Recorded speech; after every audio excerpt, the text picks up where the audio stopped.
సంసారం చీకట్లోనే జరిగేది, జీవితాలు వెలుగులో ఉండేవి. నేడు సంసారం వెలుగులోకి వచ్చి జీవితాలు చీకట్లో మగ్గుతున్నాయి.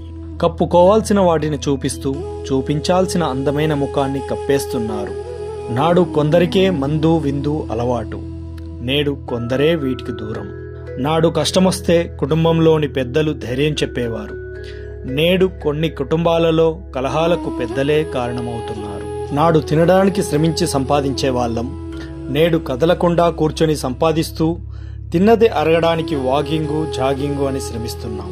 నాడు పండ్లు పాలు తిని బలంగా బోలెడు మంది సంతానాన్ని కని పోషించాము. ఇప్పుడు సంసారం చేయడానికే మందులు మింగుతున్నారు. ఇంకా పిల్లలెక్కడా? అందుకేగా అన్ని చోట్ల సంతాన సాఫల్య కేంద్రాలు. గతంలో అందరూ హార్డ్వేర్ ఇంజనీర్లే, మనసు మాత్రం సాఫ్ట్. ఇప్పుడు అంతా సాఫ్ట్వేర్ ఇంజనీర్లే, మనసు మాత్రం హార్డ్.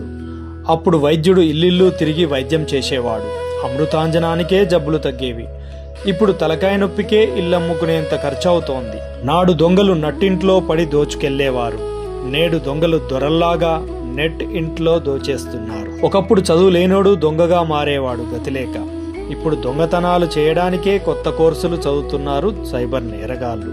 అప్పుడు అప్పు చేయాలంటే తప్పు చేసినట్లు బాధపడేవాళ్ళం, ఇప్పుడు క్రెడిట్ కార్డు మీద అప్పుతో కొనుక్కోవడమే క్రెడిట్గా ఫీల్ అవుతున్నాం. ఒకప్పుడు పాలు పెరుగు అమ్మి సొమ్ము చేయలేక తాగేవాళ్ళం, ఇప్పుడు రెడీమేడ్ చపాతీలు పొంగలి దాంట్లో కూరతో సహా కొనుక్కొచ్చుకొని తింటున్నాం. చైనా నుండి ఒకనాడు పింగాణీ వస్తువులు వచ్చేవి, నేడు తినే కంచం నుంచి దాంట్లోకి ప్లాస్టిక్ బియ్యంతో సహా అక్కడి నుంచే. ఇది మనం సాధించిన పురోగత లేక మనకు మనం తెచ్చుకున్న అధోగత? కాస్త ఆలోచించండి.